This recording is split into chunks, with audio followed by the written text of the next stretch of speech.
اولاد سے متعلق بات چل رہی تھی، اولاد کی تربیت سے متعلق، کیونکہ ہماری نگاہوں کے سامنے جو سب سے اہم مسئلہ ہے وہ اولاد کا ہے۔ اگر ہماری اولاد صحیح ہوگی تو ہمارا معاشرہ صحیح ہوگا، اگر ہمارا معاشرہ صحیح ہوگا تو پھر ہماری زندگیوں کے اندر سکون ہوگا، اور انسان اپنی ساری زندگی کی جو محنت کرتا ہے وہ سکون حاصل کرنے کے لیے کرتا ہے، کہ جب انسان کو اطمینان اور سکون نصیب ہوتا ہے تو پھر انسان کو لگتا ہے کہ مجھے کچھ مل گیا ہے۔ ایک آدمی کے پاس دنیا کی ساری دولتیں ہیں، آدمی کے پاس گاڑی ہے، نوکر چاکر ہے، بینک بیلنس ہے، محلات ہے، عالیشان مکان ہے، لیکن اگر اس شخص کے پاس سکون نہ ہو، اطمینان نہ ہو، یہ سب کچھ ہونے کے باوجود بھی وہ آدمی پھر پریشان ہی رہتا ہے۔ کہ کبھی ایسا ہوتا ہے کہ آدمی نیند کی گولی کھا کر سوتا ہے، دن میں نہ جانے اسے کتنی دفعہ گولیاں لینی پڑتی ہے، ٹیبلٹ اسے لینی پڑتی ہے، کہ اب شوگر کی ہے، اب بی پی کی ہے، اب کچھ پھولا مرض کی ہے، اب اس کی ہے، اب یہ ہے، وہ ہے۔ ایک آدمی وہیں پر غریب ہے، اس کے پاس زیادہ کچھ نہیں ہے، لیکن وہ تندرست ہے، صحت مند ہے، اسے کوئی بیماری نہیں ہے، اسے کبھی ٹیبلیٹ کی ضرورت نہیں پڑتی، وہ اپنے بستر پر جاتا ہے، جاتے ہی اسے نیند آ جاتی ہے۔ وہ گھر میں کھانے کے لیے بیٹھتا ہے تو کھانے میں چٹنی روٹی ہوتی ہے، کھانے میں دال روٹی ہوتی ہے، سادہ کھانا ہوتا ہے، لیکن وہ آدمی اس کو سکون سے کھاتا ہے، اس کا ہاضمہ اس کو برداشت کرتا ہے، تو آدمی سکون میں ہے، عافیت میں ہے۔ ایک آدمی عالیشان کھانا کھائے، مرغا کھائے، اس کو وہ ہضم نہ ہو، قورمہ کھائے، اس کو وہ ہضم نہ ہو، بریانی اس کو ہضم نہ ہو، تو آدمی رات دن اپنے پیٹ کے رونے روتا ہے کہ میرا تو پیٹ کا ہاضمہ ہی خراب ہے، میں تو صحیح سے کھا نہیں پاتا، پی نہیں پاتا، صحیح سے قضاء حاجت نہیں ہو پاتا۔ تو معلوم ہوا انسان اصل سکون کے پیچھے ہے، اطمینان کے پیچھے ہے، اور سکون اور اطمینان اس وقت حاصل ہوگا ہمیں جب ہم یہ چیز حاصل کرنے کے کام کریں گے۔ ایک آدمی کا مکان تبھی بنتا ہے جب وہ اس کو بنانے لگتا ہے۔ اگر کوئی آدمی جگہ لے لے مکان نہ بنائے تو اس پر خود بخود مکان بن کے کھڑا نہیں ہوگا۔ تو اسی طرح سے ہماری زندگیوں کے اندر سکون اور اطمینان جب آئے گا جب ہم اپنی زندگی کے اندر سکون اور اطمینان لانے والے کام کریں گے، کوشش کریں گے، اور وہ کوشش کیا ہے؟ وہ کوشش یہ ہے کہ ہم اپنی اولاد پر محنت کریں، ہم معاشرے کو سدھارنے کی کوشش کریں۔ ہر آدمی اگر اپنے گھر کو سدھارنے میں لگے، ہر آدمی اگر اپنی اولاد کو بنانے میں لگے، بگاڑنے سے اپنی اولاد کو بچائے، تو اس کا نتیجہ یہ نکلے گا کہ پورے معاشرے کے اندر خوشحالی کا ماحول ہوگا، پورے معاشرے کے اندر عالی اخلاق کا ماحول ہوگا۔ لیکن اگر آدمی اپنی اولاد کی طرف سے غفلت برتے، لاپرواہی برتے، کہ اسے خبر نہیں کہ اس کی اولاد کہاں ہے، وہ خود کہاں ہے، اسے کچھ پتہ ہی نہیں ہے کہ اس کی اولاد کس نشے میں ہے، کن برے لوگوں کے پاس بیٹھی ہے، کہ کس بری جگہ پر بیٹھی ہوئی ہے، کیا کر رہی ہے، اگر اس شخص کو یہ خبر نہیں ہے تو پھر ایک وقت آئے گا کہ کل کو انسان پھر روئے گا اپنا سر پکڑ کے کہ میری اولاد میری نافرمان ہے، میری اولاد بڑی نالائق ہے، میری اولاد ایسی ہے، میری اولاد ویسی ہے۔ اپنی اولاد کو انسان کوسنے دیتا ہے پھر زندگی بھر کہ میری اولاد میری سنتی نہیں، میری مانتی نہیں، میری بات نہیں اپنے کانوں پہ لاتی۔ آدمی کے رات دن کے یہی رونے رہتے ہیں۔ ان ساری چیزوں کی جو وجوہات ہے اصل اس وجہ کے اوپر ہم کبھی غور نہیں کرتے، اور وہ وجہ یہ ہے کہ جس وقت ہمیں اولاد پر دھیان دینا تھا ہم نے اولاد پر اس وقت دھیان نہیں دیا۔ آج ہمیں ضرورت پڑی کہ اولاد ہم پر دھیان دے تو پھر اولاد ہم پر دھیان نہیں دیتی۔ یعنی جس وقت اولاد کی تربیت کرنے کی ضرورت تھی ہم نے اس وقت اپنی اولاد کی تربیت نہیں کی۔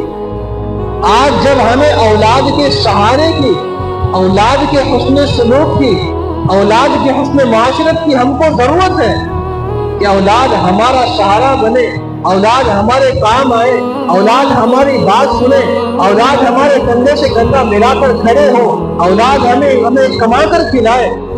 تو پھر اس وقت اولاد ہمارے ساتھ نہیں ہوگی۔ کیونکہ جس وقت اولاد کو ہمیں سکھانا تھا، اولاد کی جس وقت ہمیں تربیت کرنی تھی، ہم نے اس وقت اپنے اولاد پر دھیان نہیں دیا، اس کی تربیت نہیں کی۔ یہ سب سے پہلے مرحلہ کون سا آتا ہے؟ میں نے بتایا تھا کہ علماء فرماتے ہیں کہ اللہ تبارک و تعالیٰ نے اولاد کے ماں باپ پر بہت سارے حقوق رکھے ہیں۔ ان میں سے چند حقوق کا بیان کیا تھا میں کہ پہلے حق کا بیان کیا تھا کہ جب آدمی اپنی اولاد کے لیے ماں کا انتخاب کرے، یعنی اپنی بیوی کا انتخاب کرے،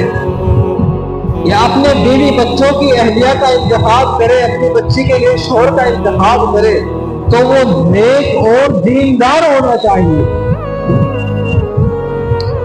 کیونکہ جو عورت یا جو مرد نیک ہوگا، دیندار ہوگا، وہ اپنی اولاد کو دین سکھائے گا۔ اور جس آدمی کا خود کا دین سے کوئی واسطہ نہیں، کوئی مطلب نہیں، وہ اپنی اولاد کو کیا دین سکھائے گا؟ آپ اپنی اولاد کو 1 گھنٹہ طوطے کی طرح سکھاتے رہے، اس کو بتاتے رہے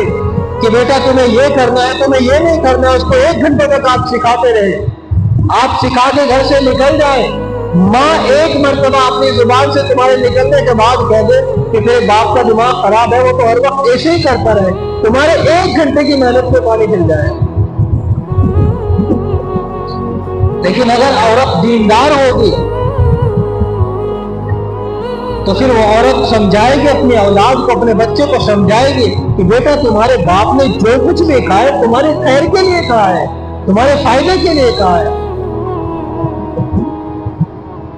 تو یہ چیز دین کا انسان کی زندگی کے اندر اتنا اہم ہونا بعد میں پتہ چلتا ہے کہ جس وقت دین کو بتانے کی، سکھانے کی، سمجھانے کی ضرورت تھی، اس وقت آدمی عیش میں، موج مستی میں لگا رہا۔ آدمی نے کوئی نہیں سوچی کہ اتنا مبارک موقع ہوتا ہے شادی کا، اتنا مبارک نکاح کی تقریب ہوتی ہے اس کے اندر، کہ آدمی سب سے زیادہ بے دینی اسی موقع پر کرتا ہے۔ آپ اندازہ لگائیں کہ جو رشتہ خیر کی بنیاد پر نہ ہو، جو شادی سنت کے خلاف ہو، سنت کے مطابق نہ ہو، پھر اس رشتے کے ذریعے سے جو اولاد پیدا ہوگی وہ اولاد کیسی ہوگی آپ اندازہ لگا سکتے ہیں۔ 1 دن کی شادی ہے، اگر 1 دن کی شادی کے اندر آدمی اس شادی کے اندر ساری رسم و رواج کو چھوڑ کے ساری سنتوں کو اپنی نگاہوں کے سامنے رکھے، اللہ کے بتائے ہوئے طریقوں کو اپنی نگاہوں کے سامنے رکھے، اللہ کے نبی کی سنتوں کو اپنے سامنے رکھے، تو جب یہ ہمارا یہ موقع گزرے گا، خوشی کا موقع ہوگا، بہت مبارک موقع ہوگا، جب ہم ساری چیزوں کا خیال رکھیں گے تو پھر اس رشتے کے ذریعے سے آگے جو نسلیں پیدا ہوگی وہ نسلیں ہماری دیندار پیدا ہوگی، جو ہمارے حق بھی ادا کرے گی اور ہمارے لیے آخرت میں بھی کامیابی کا ذریعہ بنے گی۔ کہ اگر شادی بیاہ کے موقع پر ساری غلط رسمیں ہوئی کہ آج کل دیکھو برا حال ہے بارات گھروں کے جاؤ، میں یہ سوچتا ہوں کہ وہ ماں باپ کیسے ہیں، وہ بھائی بہن کیسے ہیں، وہ مائیں کیسی ہے کہ جو اپنی بچی کو بنا سوار کے تیار کر کے غیروں کے سامنے بٹھا دیتی ہے کہ جاؤ، غیروں کے سامنے غیروں کے ساتھ میں ان سے ناچ نچواتے ہیں، غیروں کے لیے ان کو نچنیاں بنواتے ہیں۔ ان ماں باپوں کی، ان بھائیوں کی غیرت کو کیا ہو جاتا ہے؟ اگر کوئی کسی کی بہن کو ذرا سا کچھ کہہ دے، کسی کی اولاد کو ذرا سا کچھ کہہ دے تو آدمی کے خون کے اندر ایک دم آگ لگ جاتی ہے۔ اور یہاں پر ہم نے خود اپنی بچی کو تیار کیا ہے دوسروں کو دکھانے کے لیے کہ اس کو 5,000 10,000 پتہ نہیں کتنے ہزاروں میں اس کو بیوٹی پارلر میں ہم نے تیار کیا ہے، صرف کس لیے؟ دوسروں کو دکھانے کے لیے کہ باقاعدہ بارات گھروں کے اندر انتظام کیا جائے گا کہ یہاں پر دولہا دلہن بیٹھیں گے، ان کی سلامی ہوگی، یہاں پر یہ چیز ہوگی، یہاں پر ڈی جے ہوگا، یہاں پر یہ ہوگا، اچھے خاصے دیندار کے پیسے لٹارے اس کے اندر ناچ رہے ہیں۔ دینداری آپ کی وہاں دیکھی جائے کہ مسجد میں نہیں دیکھی جا رہی۔ مسجد میں تو آدمی آتا ہے نماز پڑھنے کے لیے، مسجد میں بڑے کوئی ڈانس کرنے کے لیے آتا ہے۔ اصل اپنی جو زندگی ہے ہماری، اس زندگی کے اندر دیکھا جائے گا کہ ہم نے کس موقع پر دین کو کتنا زندہ رکھا۔ تو اس موقع پر اگر ہم دین کا خیال رکھے، اللہ تعالیٰ کے بتائے ہوئے طریقے کا، اللہ کے نبی کی سنتوں کا خیال رکھے، تو پھر ہماری آنے والی نسلوں کے اندر دین پیدا ہوگا۔ نہیں تو ہماری آنے والی نسلوں کے اندر دین نہیں، بے دینی پیدا ہوگی۔ آج ہر گھر کا رونا ہے، کوئی ایک باپ ایسا نہیں ملتا جو یہ کہہ دے کہ میں اپنے اولاد کی طرف سے بالکل خوش و مطمئن ہوں۔ ہر باپ اپنے اولاد کی طرف سے پریشان ہے کہ کوئی کہنا نہیں مانتا، کوئی سنتا نہیں باپ کی، ماں باپ کو کوئی ذرا سا بھاؤ نہیں دیتا۔ یہ اس لیے نہیں دیتا چونکہ ہم نے جس وقت ان کو ان کی زندگی میں دین لانے کی کوشش تھی، اس وقت ہم اپنی زندگی میں دین نہیں لیتا رہے۔ جب وقت گزر جاتا ہے، وقت کے گزرنے کے بعد آدمی پھر وہ کہاوت ہے نا کہ جب سانپ چلا گیا پھر آدمی لکیر کو پیٹتا رہے پھر کچھ نہیں ہوگا۔ تو جب وقت تھا، وقت کے رہتے ہوئے اپنے اندر، اپنے اولاد کے اندر سدھار پیدا کرو، پھر انشاءاللہ جب وقت آئے گا کہ اولاد تمہارا ساتھ دے، اولاد تمہارے کام آئے، تو پھر انشاءاللہ اولاد تمہارے کندھے سے کندھا ملا کر کھڑی ہوگی۔ تو پہلا حق یہ ہے کہ آدمی اپنی اولاد کے لیے نیک بیوی کا اور نیک شوہر کا انتخاب کرے۔ اور پھر بتایا تھا کہ آدمی جب بچہ حمل پیٹ میں ٹھہر جائے تو آدمی اس سے پہلے بھی اور خاص طور سے حمل ٹھہر جانے کے بعد کہ آدمی حرام چیزوں سے اپنے آپ کو بچائے کہ اس کی عورت کے پیٹ میں کوئی بھی حرام یا مشتبہ لقمہ نہ جائے۔ پھر بچہ جب دنیا کے اندر آ جائے تو پھر اس کا خیال رکھے آدمی کہ سب سے پہلے اس بچے کا آدمی اس کو کسی اگر لڑکا ہے تو اس کو سفید کپڑا پہنائے، کوئی لڑکی ہے تو کوئی رنگین کپڑا پہنائے اس کو۔ پھر فرمایا کہ آدمی اس کی تحنیک کرائے، یعنی کسی اللہ والے سے، کسی نیک آدمی سے کوئی کھجور وغیرہ یا شہد وغیرہ چٹو ان کے منہ میں، وہ اپنے منہ میں اس کو چبائے، اس کو ملائم سا کرے ہلکا سا، پھر بچے کی جیب پر اس کو پھیر دے کہ ان کی نیکی کا اثر شاید اس بچے کے اندر آئے۔ اللہ کے نبی سے یہ چیز کرنا ثابت ہے۔ حضرت اسماء فرماتی ہے کہ میں اپنے بیٹے کو اللہ کے نبی صلی اللہ علیہ وسلم کی خدمت میں لائی، جب وہ ہوا تو اللہ کے نبی نے ایک کھجور منگائی، اپنے منہ میں اس کو چبایا اور پھر میرے بچے کی جیب پر اس کو پھیر دیا۔ تو اس کو بولتے ہیں تحنیک۔ تو اپنے بچے کی تحنیک کرائے، اپنے بچوں کی تحنیک کرائے۔ اس کے بعد جو لمحہ آتا ہے کہ اپنے بچے کے کانوں کے اندر اذان دلوائے۔ پھر جب 7واں دن آ جائے تو پھر 7ویں دن اپنے بچے کے بال منڈائے، اپنے بچے کے سر پہ زعفران لگائے اور ان بالوں کی بقدر جو چاندی بیٹھتی ہے جتنی بھی، اس کو اللہ کے راستے میں خیرات کرے، صدقہ کرے۔ پھر اللہ تبارک و تعالیٰ نے اگر ہمت دی ہے تو پھر آدمی اپنے بچے کا سنت کے مطابق عقیدہ کرے۔ یاد رکھے اگر ہمارے کام کے اندر سے اگر سنت کا طریقہ نکل گیا تو وہ کام ہمارا دین نہیں، دنیا بن گیا۔ بس مثال کے طور پر ہم نے اپنے بچے کا عقیقہ ہی کیا، لیکن اس کے اندر ہم نے ساری وہ رسمیں کی جو عقیقے کے اندر ہوتی نہیں، ساری دنیاوی رسمیں کی ہم نے۔ آپ نے اپنے بچے کا عقیقہ کیا، اب بچے کے جو نانا ماما ہوتے ہیں آپ نے ان کے اوپر زور ڈال دیا کہ وہ بھات لے کے آئے، وہ یہ خرچہ کرے، وہ کرے، فلانا کرے، یہ کرے، تو آپ نے ایک غیر چیز اس کے اندر داخل کر دی ہے۔ آپ عقیقہ کریں، بہتر ہے کہ آپ کسی مدرسے میں عقیقے کا جانور دے دیں، یا آپ جانور کو ذبح کیا، گوشت غریبوں میں تقسیم کر دیا۔ جانور کو ذبح کیا عقیقے کے لیے، اپنے محلے پڑوس کے اپنے رشتہ داروں کو بلایا تو سادگی کے ساتھ پہلے ان کے سامنے بات رکھتے، کوئی ایک کپڑا نہیں لے کے آئے گا، کسی کو کچھ نہیں دیا جائے گا، کھانا کھاؤ چلے جاؤ بس چھٹی، اور کچھ نہیں ہے۔ کیونکہ اس چیز کی وجہ سے اگر آدمی سنت طریقے کے مطابق عقیقہ کرنا شروع کرے تو ایک غریب سے غریب آدمی بھی عقیقہ کر سکتا ہے۔ آج کل ہم عقیقے اپنے بچوں کے کیوں نہیں کرتے کہ ایک آدمی کی بڑی لمبی فہرستیں ہوتی ہے، گھروں کے اندر عورتوں کی اتنی لمبی فہرست ہوتی ہے کہ کھلا آئے کہ ان کو کپڑے دینے ہیں، کسی کو مٹھائی دینی ہے، اس کا یہ کرنا، اس کو یہ کرنا، ان ساری چیزوں کے جو اخراجات بیٹھتے ہیں وہ دیکھ کر پھر ہم عقیقہ ہی نہیں کرتے۔ حالانکہ عقیقہ یہ ہے کہ آدمی اگر لڑکا ہے تو اس کے لیے 2 بکرے یا بکری، لڑکی ہے اس کے لیے 1، کہ آدمی ان کو ذبح کرے، چاہے ان کو گھر بنا کے کسی کو کھلا دے، ان کا گوشت بھی آدمی کسی میں تقسیم کر سکتا ہے، چاہے رشتہ داروں میں دے دے، اپنے گھر والوں میں، اڑوس پڑوس والوں میں، کسی میں بھی دے سکتا ہے آدمی۔ اتنا آسان چیز ہے کہ آدمی 5-7 ہزار کا 10 ہزار کا بکرا لے لے، یا آدمی یہ نہیں لے سکتا تو آدمی کسی مدرسے کے اندر یہ کر دے کہ بڑے مدرسوں کے اندر عام طور سے جانور ذبح ہوتے ہیں بڑے بڑے، ان جانور کے اندر آدمی کہہ دے کہ اس میں جو اس کی قیمت لگا دے جانور کی، اور اس میں ایک حصہ میری طرف سے عقیقے کا کر دیجیے مدرسے کے اندر ہی، نہ کسی کو بلانا، نہ کسی کی دعوت، کوئی ٹینشن نہیں، سارا مسئلہ ختم۔ اور یہ عقیقہ کیوں ضروری ہے؟ یہ اس لیے ضروری ہے کہ اللہ کے نبی نے فرمایا کہ جب کوئی بچہ یا بچی پیدا ہوتی ہے تو وہ اپنے عقیقے کے ساتھ بنے ہوئے ہوتے ہیں، یعنی ان کے عقیقے کے ساتھ بہت ساری چیزیں جڑی ہوئی ہوتی ہے، کہ آدمی بچہ مستقل بیمار رہتا ہے، کبھی روتا ہے، کبھی پریشان کرتا ہے بچہ، کہ رات دن اس کا رونا ہی بند نہیں ہو رہا، کہ رات دن وہ ہاسپٹلوں میں ڈاکٹروں کے یہاں اس کو لے کے جا رہے ہیں، کبھی جھڑوانے، کبھی کہ رات دن پریشانی ہے، کہ اس بچے کا آپ عقیقہ کرو کہ اللہ تبارک و تعالیٰ اس عقیقے کی برکت سے ساری بیماریوں پریشانیوں کو ختم کر دیں گے۔ یعنی زندگی کے آدمی بوڑھا ہو گیا، اس کی بیماریاں ختم نہیں ہو رہی، کہ یہ اس کی پیدائش کے ساتھ سے اس کی بیماریاں لگی ہوئی ہے۔ اور ایک چیز جو پہلے بتانی تھی اور ذہن میں آئی، یہ وہ بہت ضروری ہے جس کی طرف سے نہ تو کوئی بتلاتے ہوئے شرم آتی ہے،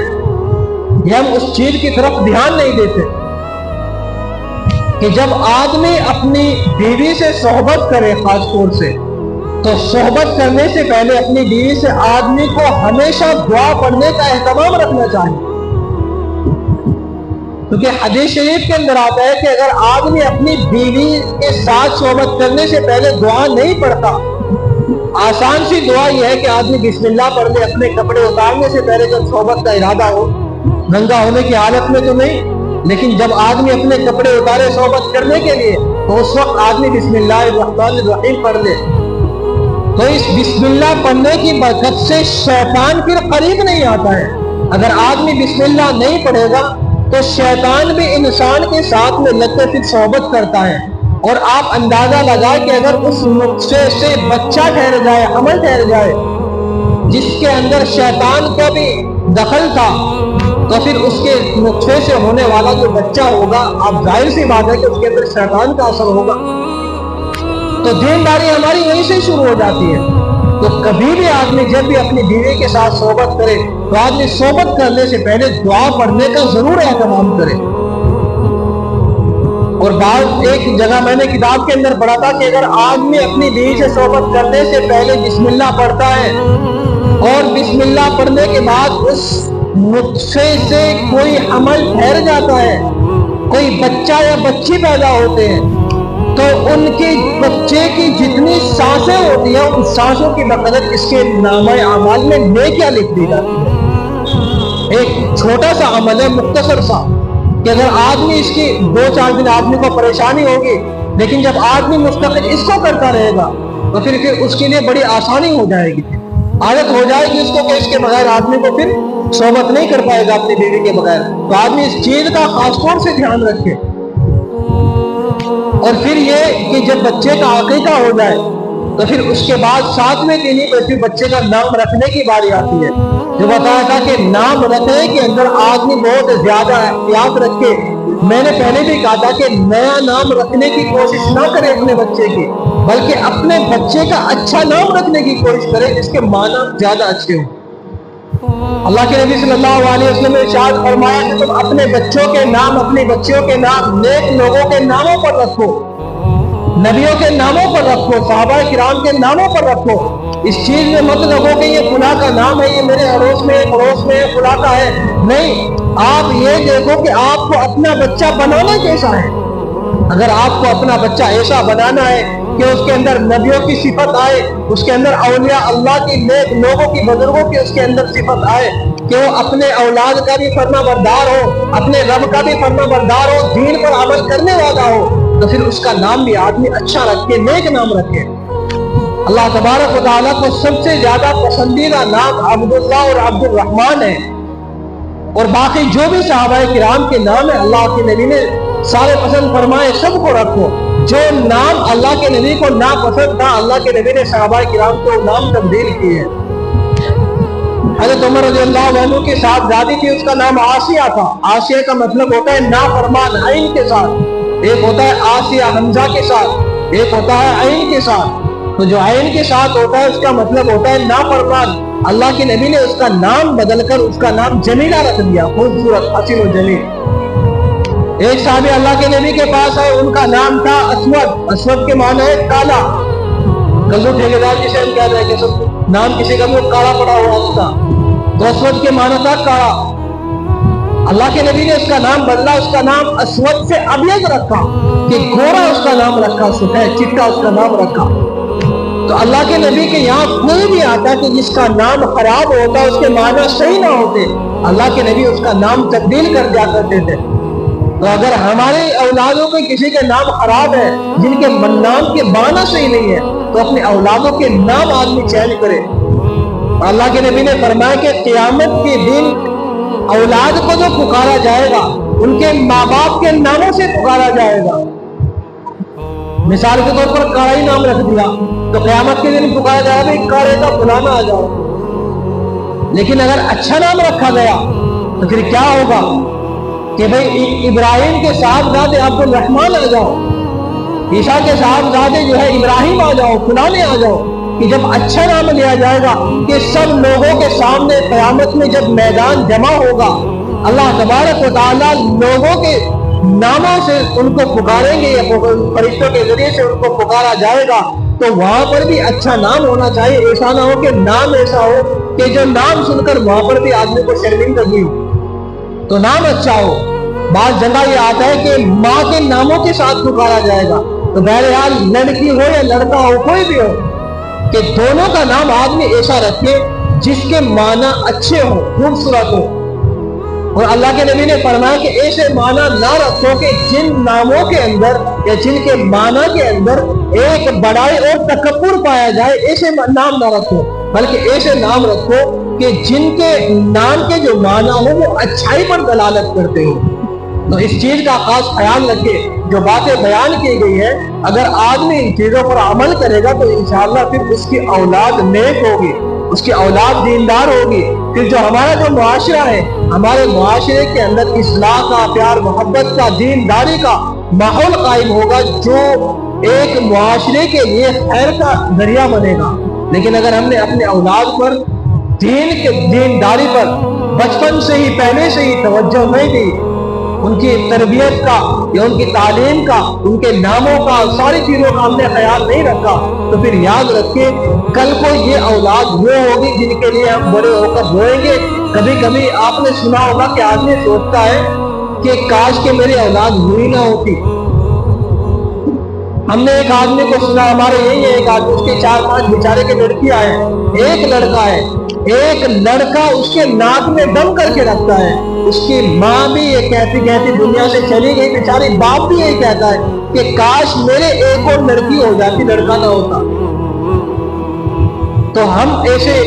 اپنے اولاد کو اس طریقے سے تیار کریں، انشاءاللہ جب یہ مضمون پورا ہو جائے گا تو پھر اس کے بعد والدین کے اولاد پر جو حقوق ہے پھر انشاءاللہ ان کا بیان ہوگا۔ اللہ تبارک و تعالی ہم سب کو دین کی صحیح سمجھ آتا